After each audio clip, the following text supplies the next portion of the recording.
सहनाववतु सहनौ भुनक्तु सह वीर्यं करवावहै तेजस्विनावधीतमस्तु मा विद्विषावहै। ॐ शान्ति शान्ति शान्तिः। अखण्डमण्डलाकारं व्याप्तं येन चराचरं तत्पदं दर्शितं येन तस्मै श्री गुरवे नमः। अज्ञानतिमिरान्धस्य ज्ञानाञ्जनशलाकया चक्षुरुन्मीलितं येन तस्मै श्री गुरवे नमः। गुरुर्ब्रह्मा गुरुर्विष्णु गुरुर्देवो महेश्वरः गुरुरेव परं ब्रह्म तस्मै श्री गुरवे नमः। स्थावरं जङ्गमं व्याप्तं यत्किञ्चित् सचराचरं तत्पदं दर्शितं येन तस्मै श्री गुरवे नमः। चिन्मयं व्यापि यत्सर्वं त्रैलोक्यं सचराचरं तत्पदं दर्शितं येन तस्मै श्री गुरवे नमः। त्वमेव माता च पिता त्वमेव बन्धुश्च सखा त्वमेव विद्याद्रविणं त्वमेव सर्वं मम देव त्वमेव सर्वं मम देव।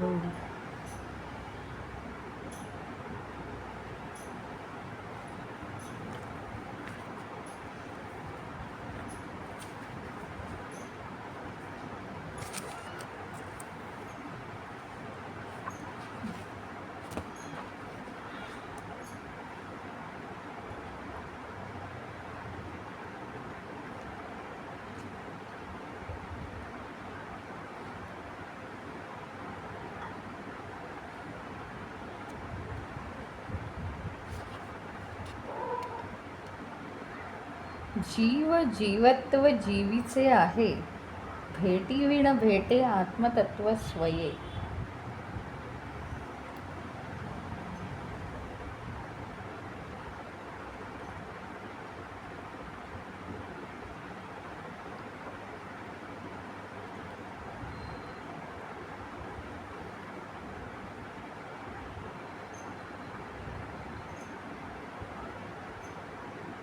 म्हणजे काय? आपल्या या जीवाला जीवत्व प्राप्त होतं म्हणजे काय होतं माहिती का? तर आपण मायेच्या जगात वावरतो म्हणजे जीवत्व प्राप्त होतं,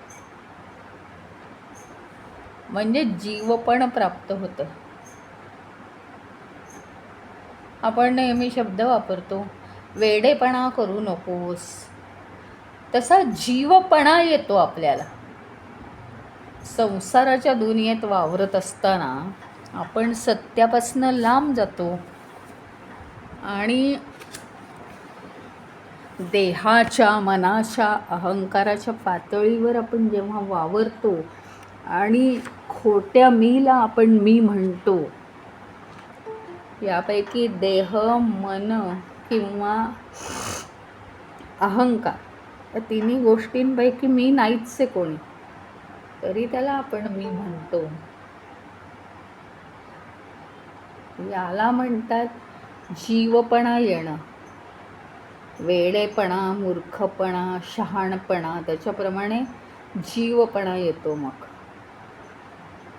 म्हणजे संसाराच्याच दुनियेत वावरत राहायचं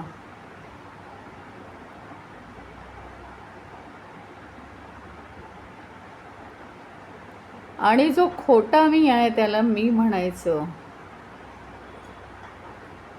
नाटक केलं तर ठीक आहे हो, पण असं करता करता ते खरंच समजून घ्यायचं की हा देह म्हणजेच मी आहे, हे मन म्हणजेच मी आहे. ही अगदी आता काळ्या दगडावरची रेख कोणी पटवलं तरी पटतच नाही की अरे बाबा देह म्हणजे मी नाही, हे पटतच नाही.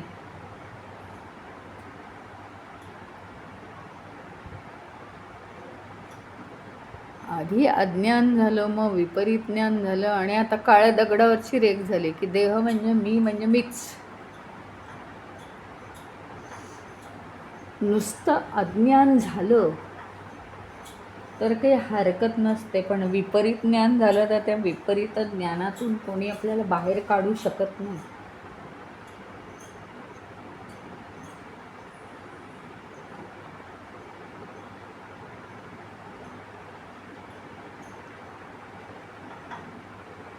बंध मोक्ष दोन्ही नाही, तै देहात्मवादू आला पाही. स्वये निरसवया तोही, श्लोकार्थ पाही मद उच्छेदी. म्हणजे बंध आणि मोक्ष हे दोन्ही नाहीच आहेत. तै देहात्मवादू आला पाही म्हणजे काय झालं?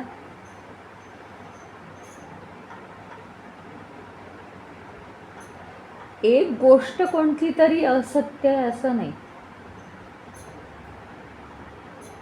तुम्ही म्हणाल असं कसं, मोक्ष सत्य आहे ना असं म्हणाल तुम्ही.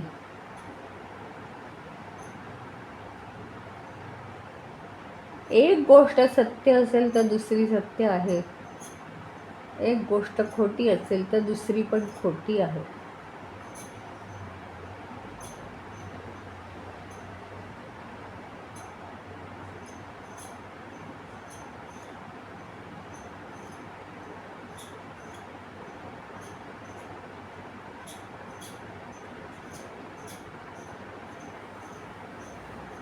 बंध आणि मोक्ष या दोन्ही गोष्टी नाहीतच.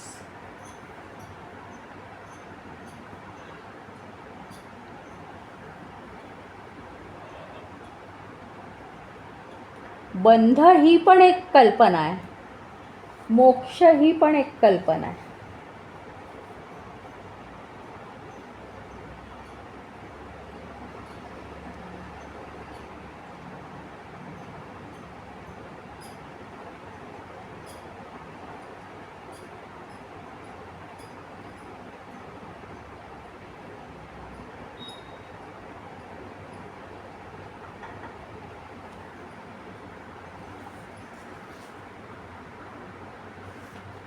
आता कल्पना ही का होते? त्याचं कारण देह आहे. नुसता देह आहे तर कल्पना होत नाही. तो देह म्हणजे जेव्हा मी होतो तेव्हा कल्पना उदयाला येते. म्हणजे देह पण येतं, देह पण.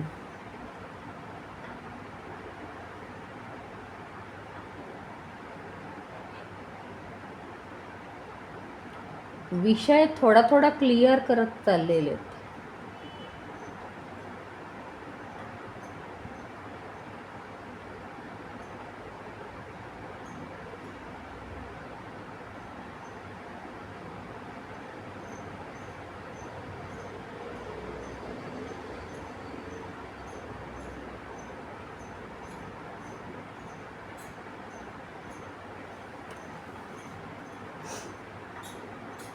बंध मोक्ष दोन्ही नाही, तै देहात्मवादू आला पाही.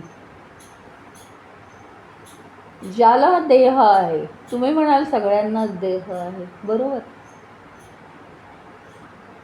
देह आहे आणि जो देह म्हणजे मी समजतो तिथे देहात्मवाद येतो.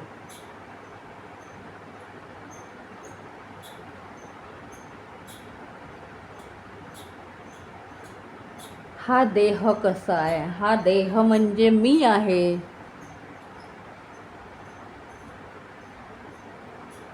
या देहाला याची गरज आहे, देहपणा येतो.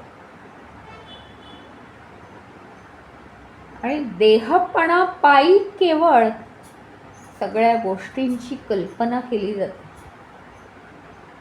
अगदी खूपच साधं उदाहरण आहे ना. जो गृहस्थ असतो, खूपच साधं उदाहरण,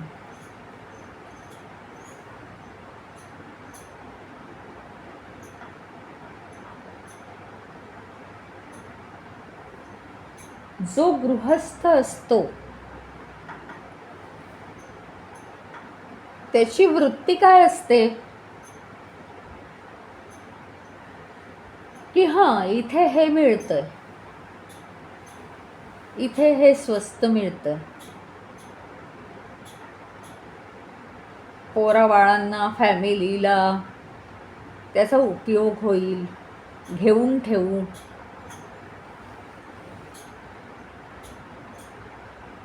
दुसरीकडे काय आहे, हां, हे आपल्या मुलांना बरं आहे, हे सांगू त्यांना करायला. सतत त्याचा असा दृष्टिकोन असतो गृहस्थाचा.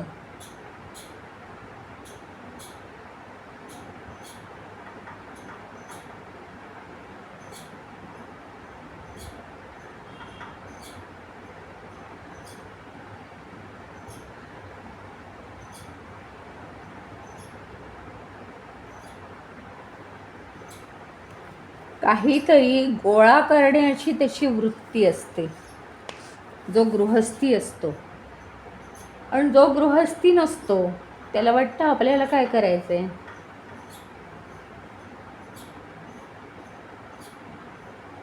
पण केव्हा आहे, जेव्हा ते दोघंही देहाच्या वतीने विचार करतात तेव्हा. याचा अर्थ असा आहे का की देहाच्या वतीने विचार करायचा नाही? असा जर अर्थ घेतला तर तुम्ही कायम या अध्यात्मशास्त्राला घाबराल. अध्यात्मशास्त्र हे संसारशास्त्राच्या विरुद्ध काहीही सांगत नाही.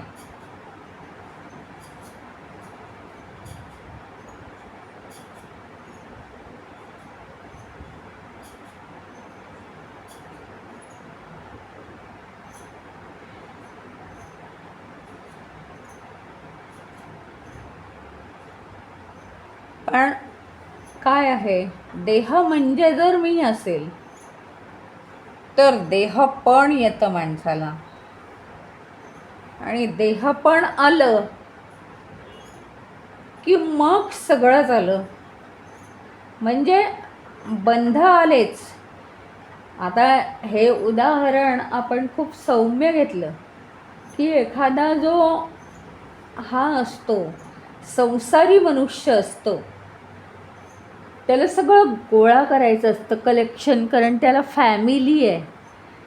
फॅमिली म्हणजे त्याला एकट्याचा विचार करून नाही चालत.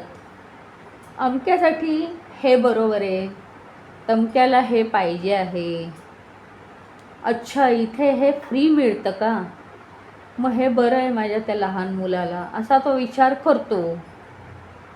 असे विचार असतात त्याचे. कलेक्शन म्हणजे काय, तर तो कुटुंबाच्या बंधनात अडकलेला असतो. मग तुम्ही म्हणाल की नाही अडकायचं का बंधनात? त्याला उत्तर आहे, अडकायचं नाही. अडकायचं नाही ह्याचा अर्थ कृती करायची नाही असा होत नाही. जे करायचं ते करून कशाचीही काळजी करायची नाही आणि कशाबद्दलही निष्काळजी राहायचं नाही.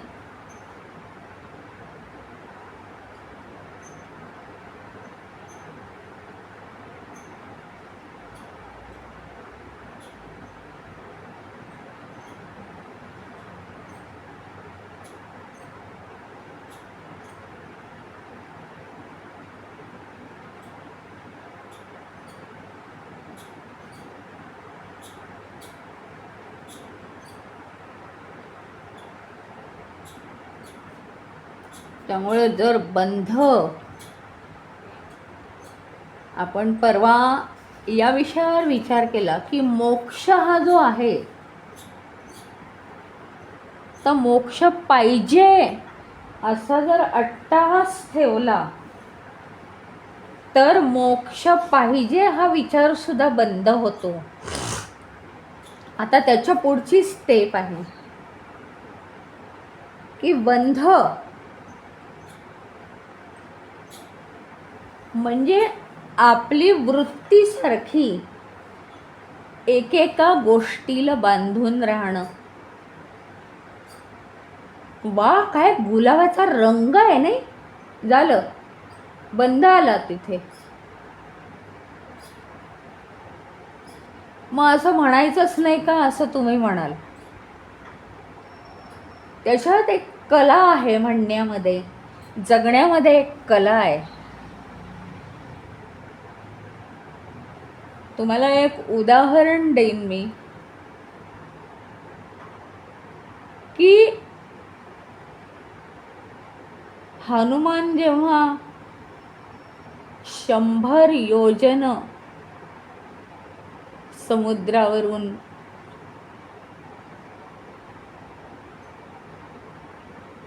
उड्डाण करतो त्यावेळी त्याच्यामध्ये एक राक्षसी येते समुद्रामध्ये आणि ती म्हणते, ती उपाशी आहे, रावणाने तिला ठेवलंय तिथे. ती म्हणते मी उपाशी आहे. सिंहिका राक्षसी. तर म्हणे असा कोणीही या समुद्रावरनं जाऊ शकत नाही. आकाशा एवढं रूप घेते ना ती.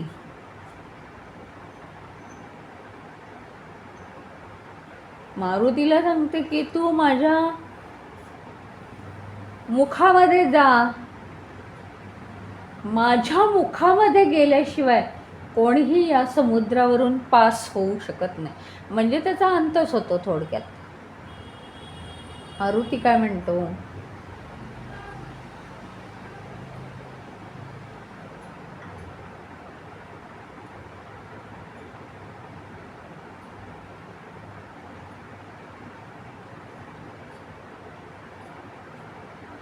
मारुती विचार करतो, तिच्यापेक्षा आपण मोठं व्हावं म्हणजे तिच्या तोंडात आपण मावणार नाही. मग दोघांची स्पर्धा लागते आणि एकमेकांपेक्षा दोघंही मोठे मोठे मोठे मोठे होत राहतात. असं करत करत तिच्या डोक्यात हा मोठे होण्याचा विचार चाललेला असतानाच मारुती टर्निंग पॉईंट घेतो आणि एकदम सूक्ष्म रूप घेतो, तिच्या तोंडात जातो, तिच्या अन्ननलिकेतून पोटापर्यंत जाऊन स्पर्श करतो या सूक्ष्म रूपात. म्हणजे तिला कळतं, बरा आलाय आता हा हनुमान माझ्या पोटात, त्याला गिळून टाकते मी. आणि हा ते विचार करत असतानाच तो कधी बाहेर निघून जातो हे कळत नाही. ते सांगण्याचा उद्देश एकच आहे, आपल्या बरोबर असलेल्या लोकांना पण मजा यावी. याच्यासाठी प्रत्येक विषयामध्ये आपण इन्व्हॉल्व व्हायचं आहे, पण सूक्ष्म रूपाने त्या विषयामध्ये इन्व्हॉल्व होऊन त्याला कुठेही न चिकटता विथ फुल अंडरस्टँडिंग पुन्हा बाहेर परत यायचं आहे.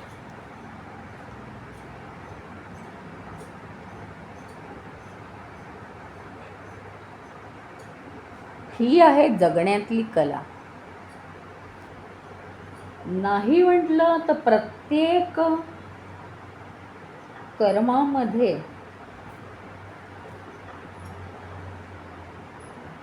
इन्व्हॉल्वमेंट आहे.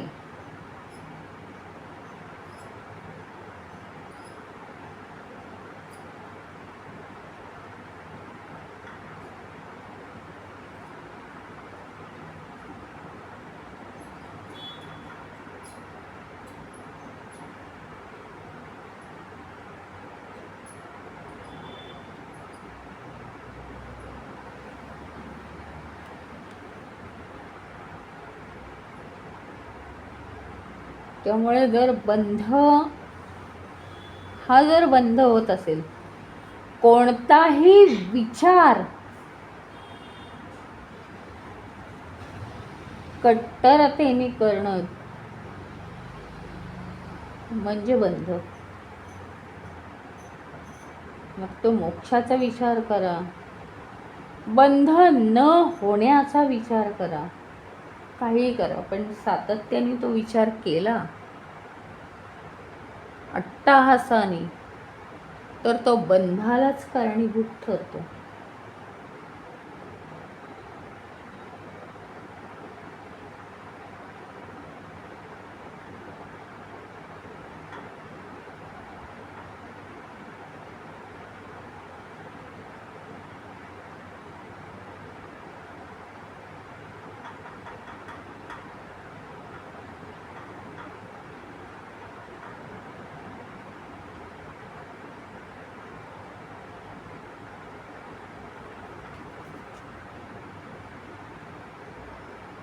मनश्चक्षुरादेर्वियुक्तः स्वयं यो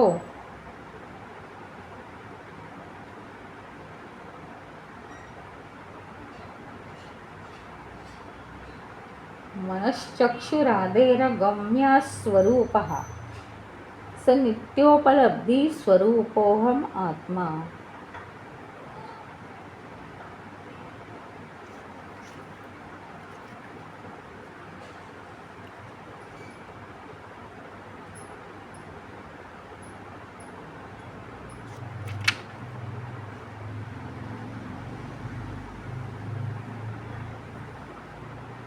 म्हणजे मनः चक्षु आदि विमुक्तः,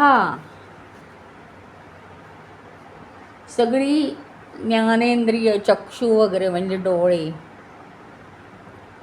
मन,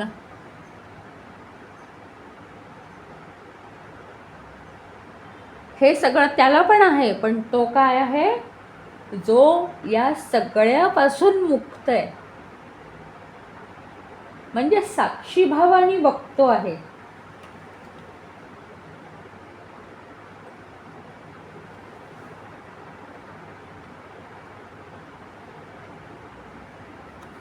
अंतःकरणापासून वेगळा आहे, इंद्रियांपासून तो वेगळा आहे.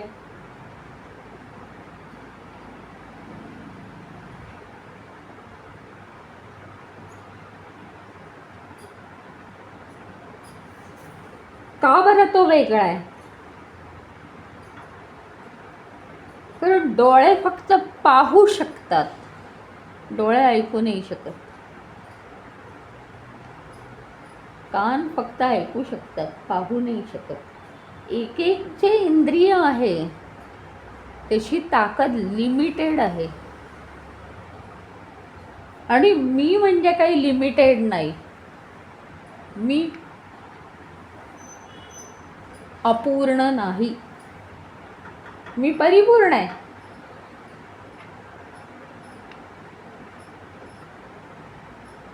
हे ज्याला समजतं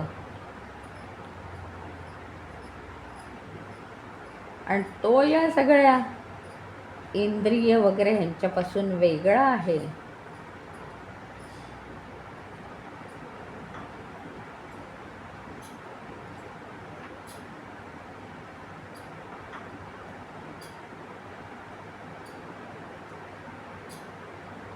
तो खरा मुक्त. म्हणजे हा सगळा इंद्रियांचा व्यापार चालत राहतो.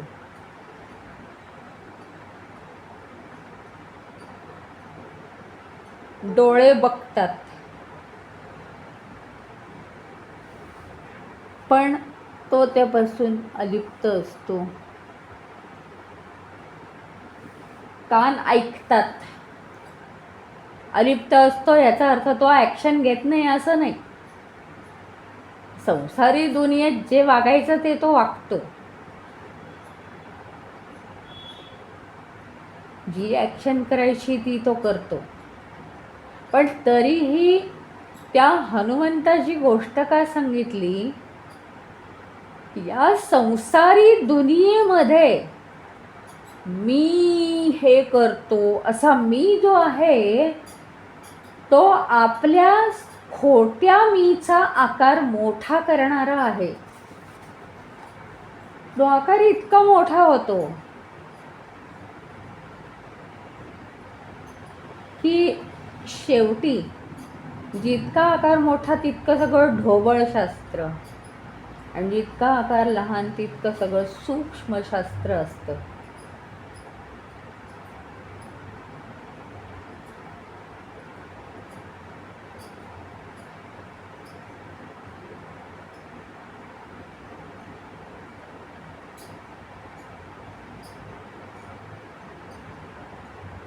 त्या हनुमंतानी त्या राक्षसिणीच्या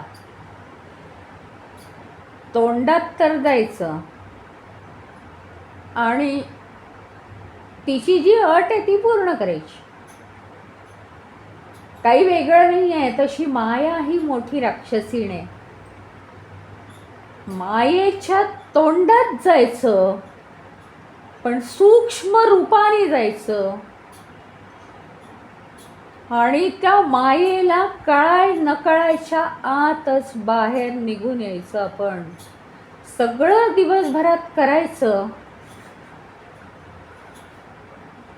पण अलिप्त राहून शिरायचं, त्याच्यात इन्व्हॉल्व व्हायचं, करायचं आणि लगेच बाहेर यायचं. ते सगळं इन्व्हॉल्वमेंट पूर्ण व्हायच्या आत बाहेर यायचं निघून.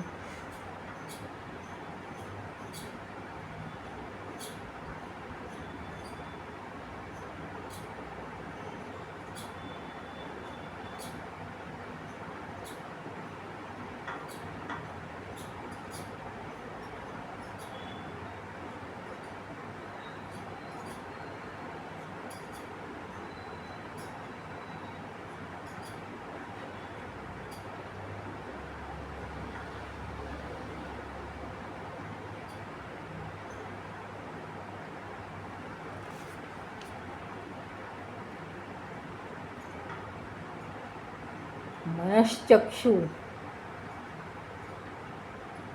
आदिर्विमुक्तः. पुढे काय सांगतात?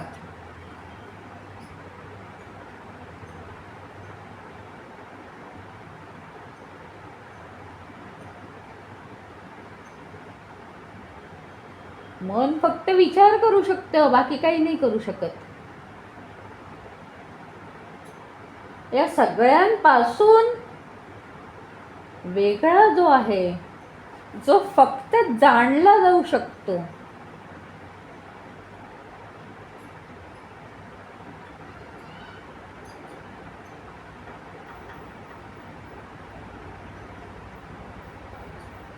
खूप लहान बाळ असतं, ते काही बोलू शकत नाही.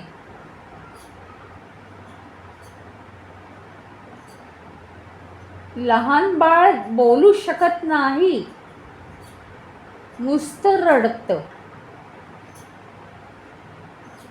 मग काय होतं? प्रत्येक जण काय म्हणतो? अरे याचं पोट दुखते वाटतं. डॉक्टरपासून सगळे म्हणतात अरे याला असं होतंय वाटतं, असं हा करतोय म्हणजे याला हे होत असणार, याचा कान दुखत असणार. पण तुम्हाला खरं सांगू,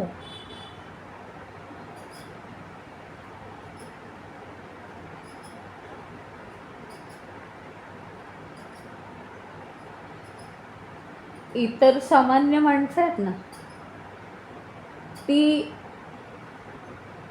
त्या लहान बाळाचं रडणं, रडण्याची स्टाईल बघतात, त्याचं रडणं कोणत्या प्रकारचं आहे ते ऐकतात. म्हणजे त्यांची इंद्रिय अशी. त्यापेक्षा सूक्ष्म इंद्रिय डॉक्टरची आहेत. तो त्याच्या सगळी लक्षणं, रडण्याची, हालचाली वगैरे त्याच्यावरून ओळखण्याचा प्रयत्न करतो.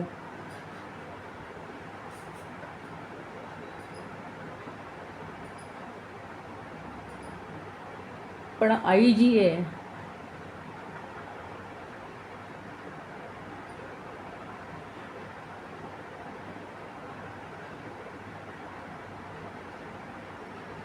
ती ओळखते की त्याला हेच होत असणार आणि ते बरोबर निघतं. त्याचं कारण काय आहे? आईचा आत्मा हा त्या बाळाच्या आत्म्याशी एकरूप झालेला असतो.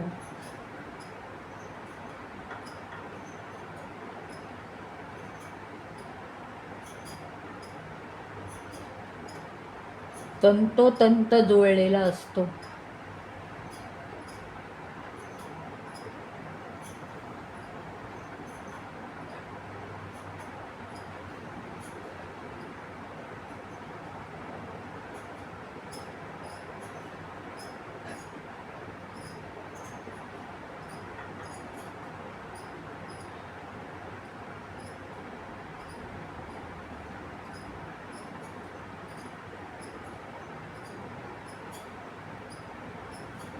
आणि म्हणून आई ते ओळखू शकते. म्हणजे काय? इतरांसारखे आईचे डोळे, इतरांसारखे आईचे कान, ते ऐकून काहीतरी बोलत नाहीत.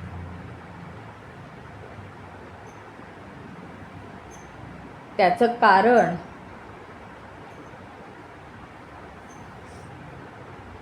बाळाची जी व्यथा आहे ती तो बोलून सांगू शकत नाही. मग आता एकच उपाय आहे, बाळाच्या आत्म्याशी एकरूप होणारा आत्मा असला पाहिजे, तोच हे सांगू शकेल. पण तो फक्त आईचा आत्मा असतो. या उदाहरणावरून हे स्पष्ट होतं की ही जी ज्ञानेंद्रिय कर्मेंद्रिय आहेत त्याच्यापेक्षा सुद्धा प्रत्येक ज्ञानेंद्रियाला कर्मेंद्रियाला एक एकच शक्ती आहे. आपण आत्ता पाहिलं. पण ही जी जाणीव आहे, हे जे जाणणं आहे, वेद किंवा वेदना म्हणतात त्याला, हे जाणणं फक्त चैतन्याचंच काम आहे. आणि म्हणून तो आहे ना, तो इतरांपेक्षा वेगळा आहे.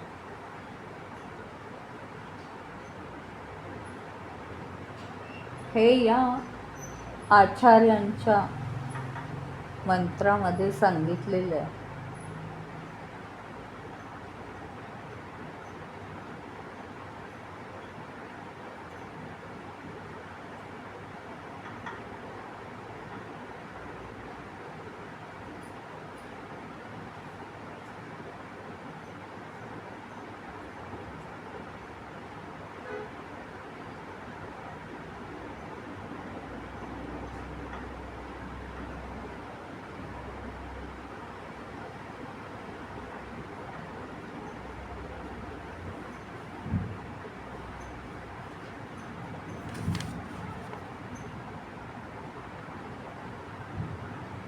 आणि एखाद वेळेस झोपलो की डोळे मिटलेले असतात, एखाद वेळेस आपलं लक्ष नसलं की कान बंद असतात, एखाद वेळेस आपलं लक्ष नसलं की मन बंद असतं एखाद्या विषयाच्या बाबतीत. परंतु ही जी जाणीव आहे ना, ही कधी बंद होत नाही. नित्योपलब्धी, नित्य उपलब्धी आहे त्याची. तो आहे, तो चैतन्य आहे, तो आत्मा आहे.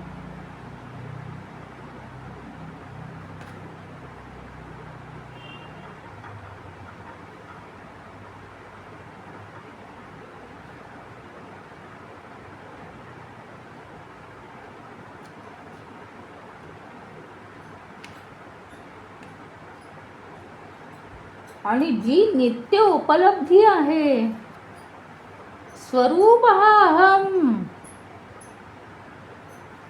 तेच मी आहे, तेच माझं स्वरूप आहे. नित्य उपलब्धी असणं, जाणीवेचं, हेच मुळी माझं स्वरूप आहे.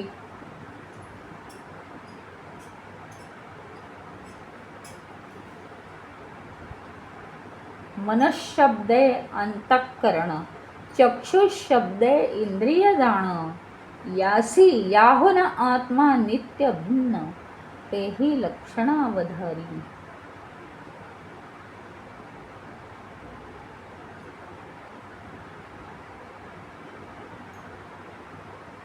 मनःशब्दे अंतःकरण. आपण नुसतं मन मन मन म्हणतो, पण चक्षु 4 गोष्टी आहेत. कोणकोणत्या? मन, बुद्धी, चित्त, अहंकार. मनःशब्दे अंतःकरण. मन म्हणजे अंतःकरणच, आणि अंतःकरण म्हणजे 4 गोष्टी आहेत. चक्षु शब्द इंद्रिय जाण. चक्षु नुसतं म्हणतो आपण, पण चक्षु इत्यादी इंद्रिय म्हणजे डोळे इत्यादी इंद्रिय म्हणजे सगळी इंद्रिय आली त्याच्यात. 5 ज्ञानेंद्रिय.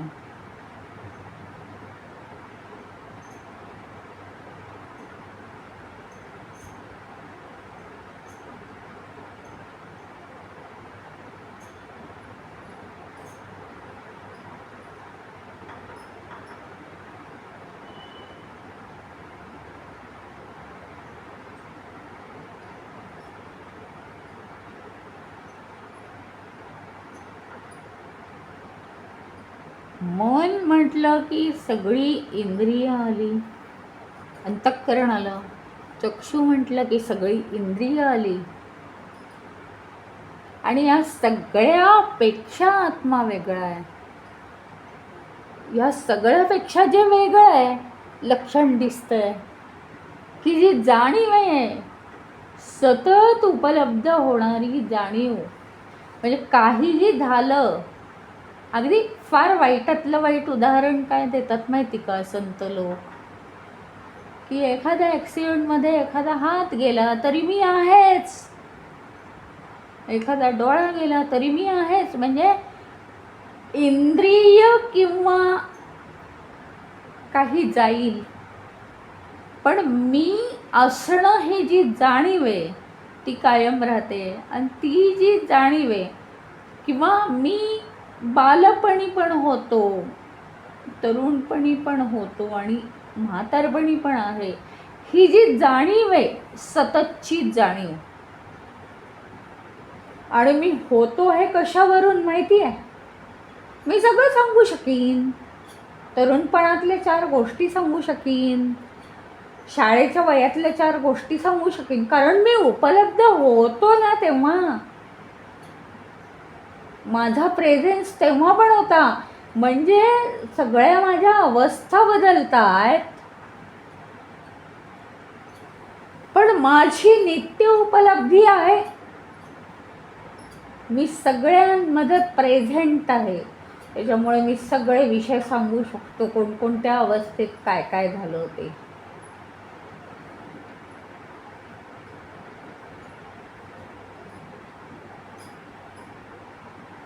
या सगळ्यांपासून जे वेगळं आहे तर नक्कीच परमचैतन्य आहे, कारण त्याचा कधी नाश होत नाही.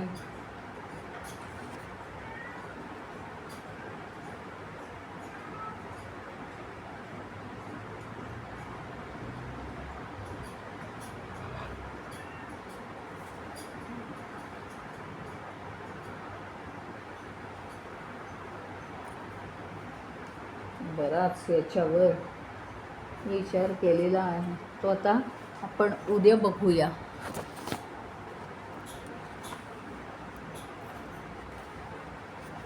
ओम पूर्णमद पूर्णमिदं पूर्णात् पूर्णमुदच्यते पूर्णस्य पूर्णमादाय पूर्णमेवावशिष्यते. ओम शांती शांती शांती.